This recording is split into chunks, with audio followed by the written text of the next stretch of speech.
Bueno, pues seguimos en la programación de hoy. Ya estamos aquí con nuestra compañera Andrea. Y bueno, ella es ex testigo de Jehová, de cuna, es compañera también en la red de apoyo de las hijas de Lilith. Y bueno, tiene colaboración con Pablo Salum, es estudiante de sociología, tiene conocimientos en algunas cosas de psicología. Y bueno, ella ha estado muy involucrada y muy activa en este tema de la legislación y con Pablo Salum y con todas las cuestiones de la ley. Y esta ocasión nos va a venir a hablar de algo que ella siempre nos está recalcando y siempre está siendo muy puntual, ¿no? Dicen, a ver, que esta es la diferencia, que si religión, que si grupo coercitivo, que como chucha le vamos a decir, ¿no? Entonces, pues ahora tenemos aquí a Andrea con este tema. Andrea, todo tuyo este espacio y te escuchamos. Hola, pues antes que nada, buenas tardes, Gigi, buenas tardes a todos. Para mí es un privilegio enorme estar aquí con ustedes. Y pues esta ponencia, por lo general todas las ponencias han sido sumamente interesantes. Yo me he sentido sumamente retroalimentada de todas las compañeras y todos los compañeros y todo lo que se ha expuesto a través de, pues, de este congreso, porque le podemos llamar así, de este congreso de esta semana donde hemos aprendido muchísimo. Perdón. Y bueno, yo aquí, como dice el diario de las imperfectas, ¿no? Me quité las extensiones y dije, vamos a estar, vamos a estar aquí hablando de este tema bien interesante porque justamente los sistemas religiosos tienden a evolucionar con el tiempo. No podemos establecer un concepto que se tenía hace siglos con los conceptos que tenemos ahora. Justamente por eso es muy importante que entendamos en qué tiempo estamos viviendo y cómo las personas perciben las organizaciones religiosas en este siglo XXI. Para entender, bueno, el siglo XXI se fragmenta o es catalogado dentro de la sociología en distintos generaciones, ¿no? Vamos a hablar, por ejemplo, los baby boomers, son la generación que nació de 1945 a 1954, es una generación que vivió los estragos de la Segunda Guerra Mundial, perdón, y es una generación que tiende a ser muy ahorrativa, pero es una generación que está centrada principalmente en el siglo XX. Las generaciones actuales, a partir de los millennials, que están situadas a partir del año 1982 hasta el año 1994, y la generación Z y otras más que vienen del año 95 en adelante, somos generaciones que estamos y tenemos acceso a la información, algo que no ocurría anteriormente. Cuando los testigos de Jehová tuvieron su boom, en los años 70 y en los años 80, no existía tal cosa como el acceso a la información que tenemos hoy en día. Las personas no podían investigar por fuera qué era la organización, todo era por medio de material impreso. Sin embargo, hoy en día es completamente diferente.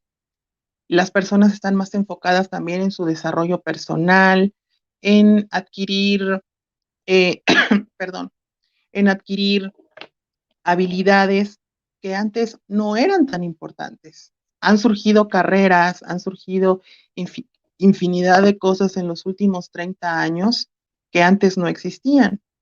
Dentro de ese mismo concepto, los testigos de Jehová han tenido que adaptarse. Sin embargo, es muy interesante que en los estudios que se han hecho recientemente, los testigos de Jehová no retienen a personas de la generación del siglo XX.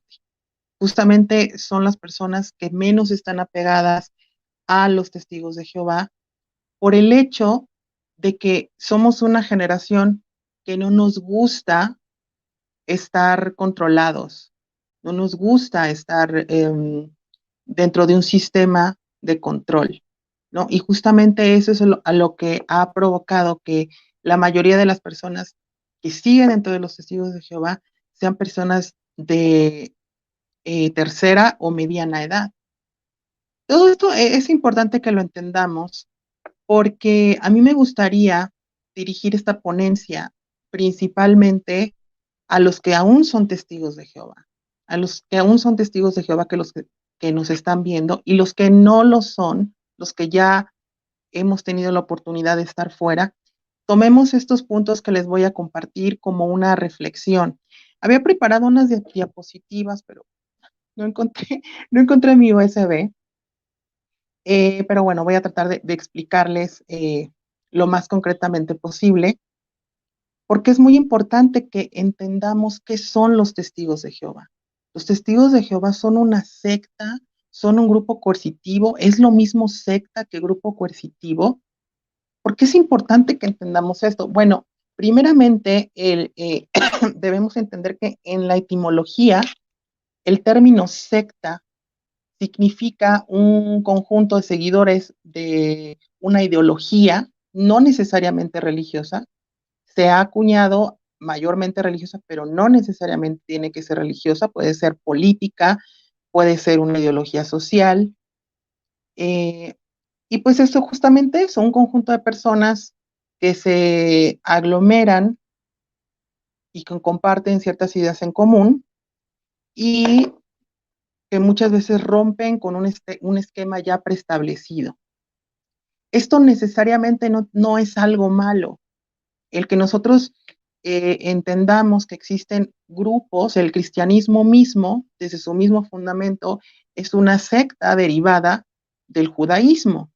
¿Por qué? Porque empezó como un conjunto de seguidores que rompió con un sistema o esquema ya establecido y elaboró un conjunto de nuevas enseñanzas a partir de un personaje central que fue Jesucristo.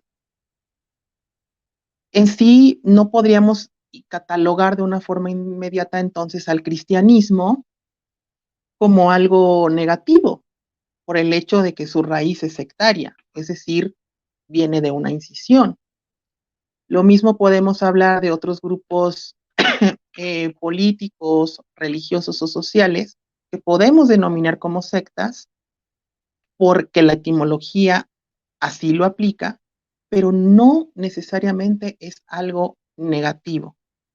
Entonces es algo que es muy importante que tengamos presente.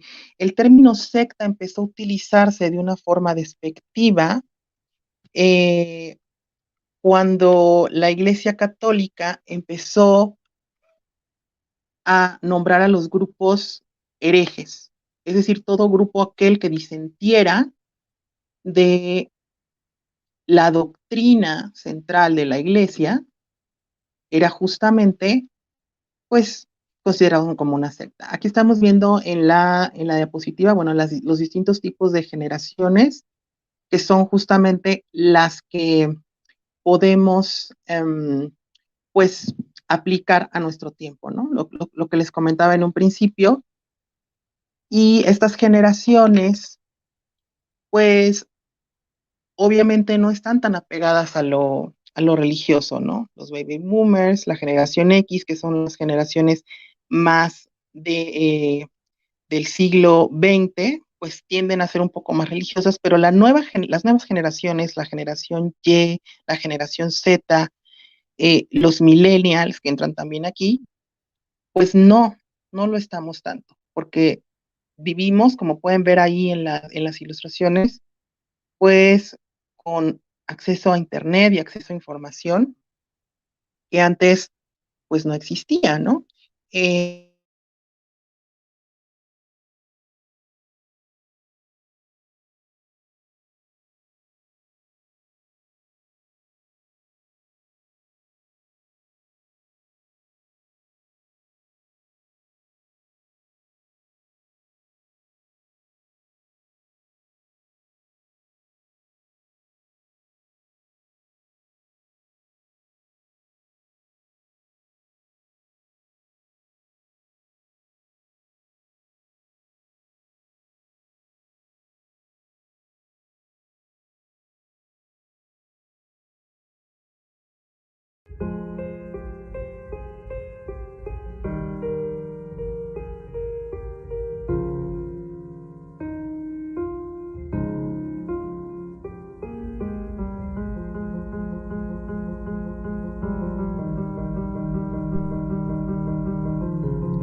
Bien, ¿ahí me escuchan?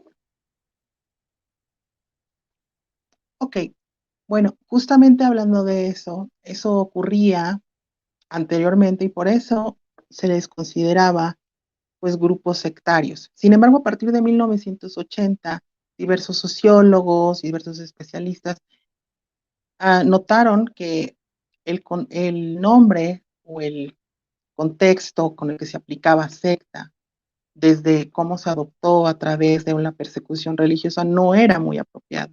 Era mucho más apropiado aplicar los términos con respecto a las actitudes de los grupos, si estos generaban una, unas, vamos, conductas que fueran inapropiadas y que deshumanizaran a las personas.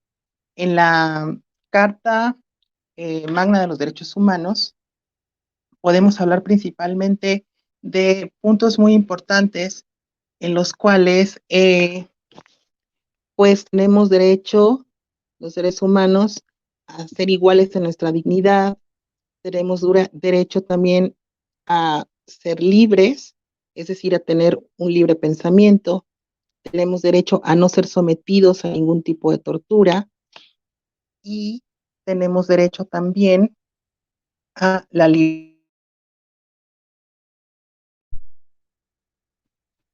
Estos puntos importantes no funcionan dentro de los grupos coercitivos. Hay sectas o grupos que los manejan, pero los grupos coercitivos no.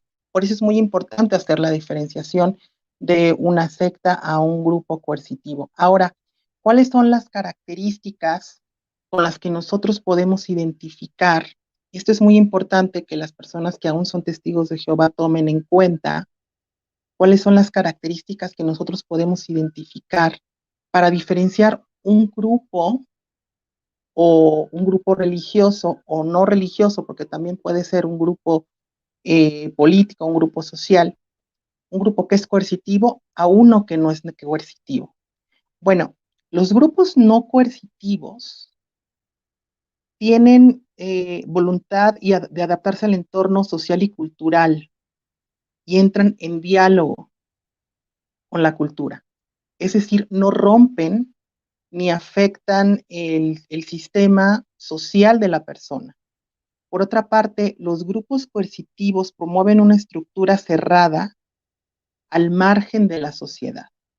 ¿Ok? Vayan tomando nota de si estos puntos son o se encuentran dentro de su organización. Ahí está la diapositiva, ahí la podemos ver.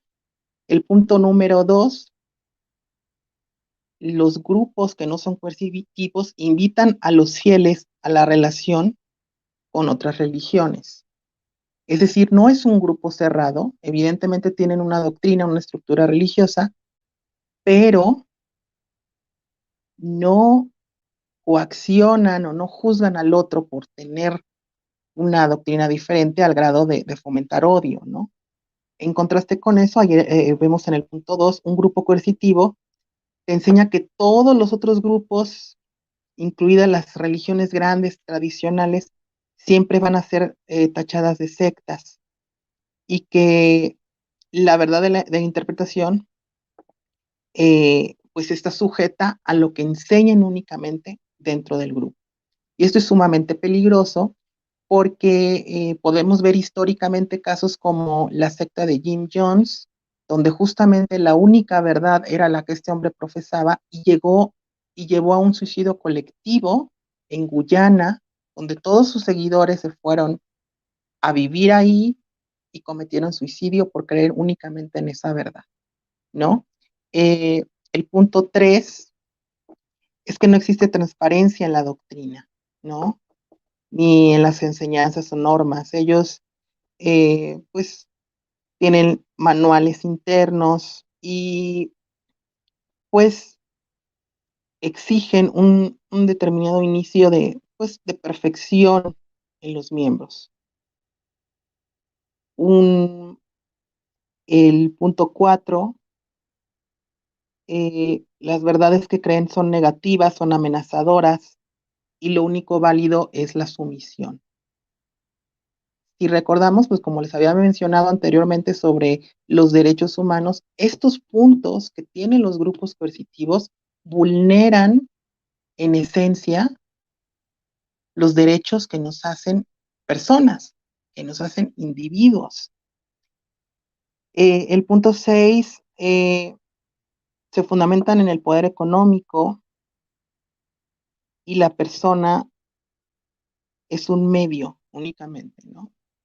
En muchas ocasiones los grupos coercitivos utilizan justamente estas técnicas de coerción para obtener un beneficio económico a base del trabajo que se puede denominar incluso de esclavitud de las personas que son creyentes. Y pues estos son puntos muy importantes que nosotros podemos, podemos entender. ¿Qué ocurre cuando una persona cae dentro de un grupo coercitivo y simplemente dice que se siente bien ahí o que está bien ahí, ¿no? Para los testigos de Jehová que nos están viendo, bueno, pueden decir, bueno, tal vez esas características existen, pero mi visión es que están bien. Pero la realidad es que existen innumerables estudios, como hemos visto en las ponencias anteriores, con el invitado de la Asociación de Víctimas Españolas, que estas prácticas generan sistemas de vulnerabilidad y de sufrimiento de los sistemas familiares y sociales.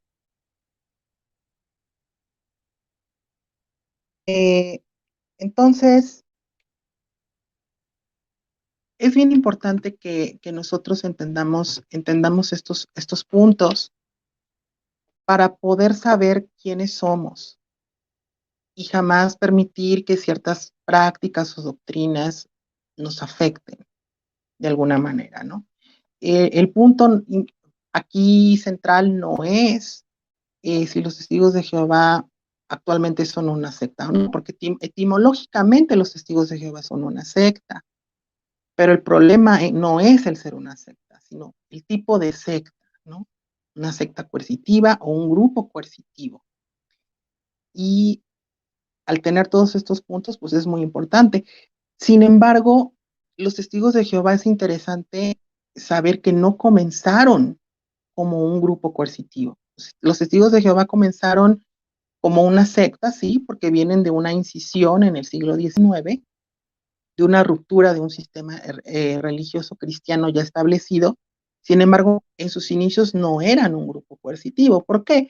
Bueno, si nosotros examinamos los escritos de Russell, el que es el fundador de los Testigos de Jehová, pues nos podemos dar cuenta que existía una libertad en cierto actuar de parte de las personas, ¿no? Sin embargo, a partir de que Rutherford toma el liderazgo de la organización, fue justamente en el año de 1938, cuando entra dentro de la organización lo que se conoce como el gobierno teocrático. A partir de ahí, todas las elecciones hechas por la organización fueron dictadas directamente desde la sede mundial y empezaron a dictarse infinidad de normas, entre ellas la expulsión. Raymond Franz, que fue un miembro del cuerpo gobernante, en su libro Crisis de Conciencia, justamente menciona que antes del año de 1981, que fue el año en el que él se le expulsó, 1980-81, no existía la idea de que si a ti se te expulsaba, tus familiares no pudiesen hablarte. Eso no estaba. Eso fue adaptado posteriormente y después de que se expulsa a Raymond Franz, que fue miembro del cuerpo gobernante, y a partir de ahí se condenó a todo aquel que siquiera le diera un saludo a una persona expulsada. Entonces vemos cómo la organización ha ido evolucionando en sus prácticas coercitivas para poder tener un mayor control dentro de sus miembros. ¿Qué ocurre en este siglo XXI? Bueno, la organización, desde la perspectiva social que hemos visto, va a tener que evolucionar y va a tener que empezar a soltar ciertas doctrinas si no quiere perder miembros, porque las nuevas generaciones no están dispuestas ni van a estar dispuestas a someterse a un sistema al cual ya no encaja con la realidad del siglo XXI. ¿Qué podemos hacer nosotros como ex testigos de Jehová actualmente? Bueno, tenemos que difundir y aprender justamente cuáles son las prácticas de coerción, cuáles son las técnicas de coerción que existen y mostrarlas a nuestros familiares y amigos que aún son testigos de Jehová. Ninguno de ellos podría decir, perdón, que los artículos de los derechos humanos es material apóstata, ¿cierto? Podemos compartirles esa información para que ellos examinen si están siendo vulnerados en esos derechos y de esa manera empiecen a pensar por sí mismos. Porque lo que ocurre dentro de los testigos de Jehová justamente es que, al igual que en otros grupos religiosos, no existe libertad de pensamiento.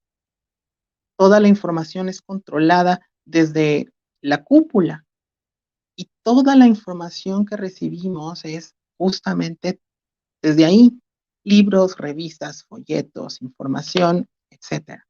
Entonces es muy complicado que una persona que no conoce otra realidad diferente pueda ver que está siendo coaccionado. Entonces es un punto muy importante que todos debemos, cuando si tenemos oportunidad, conocer nuestros derechos y compartirlos también con nuestros familiares o amigos que son testigos de Jehová o que forman parte de cualquier otra agrupación y también entenderlos desde un punto de vista personal, porque aunque nosotros ya no formemos parte de los testigos de Jehová, psicológicamente se crea un sistema de dependencia en cuanto a lo emocional y tendemos a caer, muchas personas cuando salen de los testigos de Jehová tienden a caer en otro grupo coercitivo o en una relación coercitiva.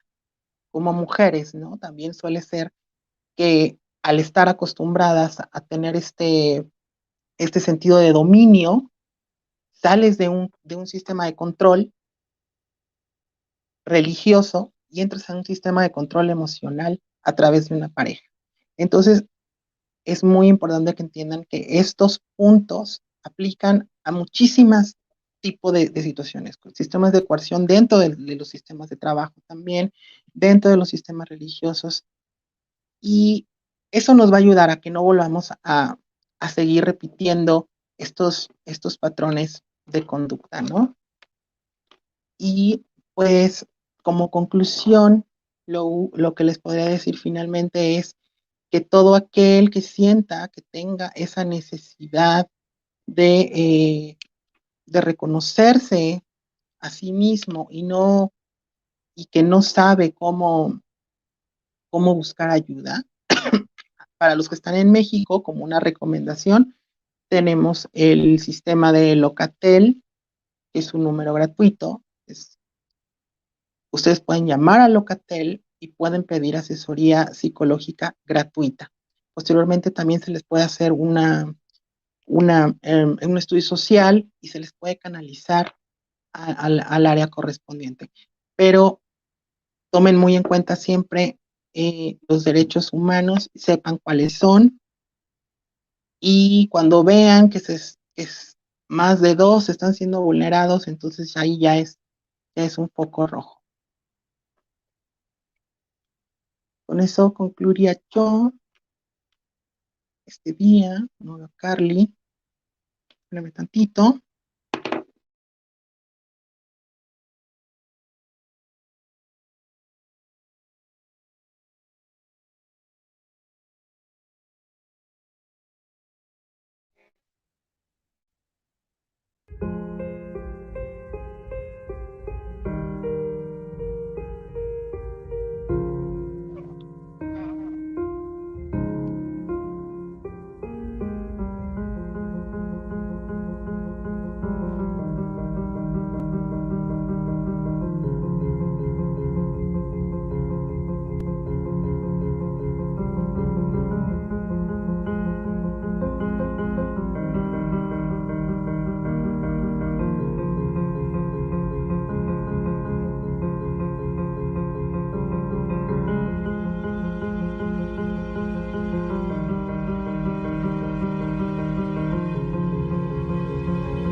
Y bien, con esto concluimos las ponencias del día de hoy. Les agradecemos a todas, a todos, a todes los que estuvieron conectados y les invitamos nuevamente para que el día de mañana otra vez se conecten, ya sea a través de la página oficial del evento en Facebook o a través del canal de YouTube de las hijas de Lili, donde seguiremos transmitiendo a partir de las 12 del día hasta las 4 de la tarde. Igual con testimonios de vida, ponencias y pues muchísimas gracias por estar todos con nosotros y terminamos por hoy. Que tengan una muy linda tarde.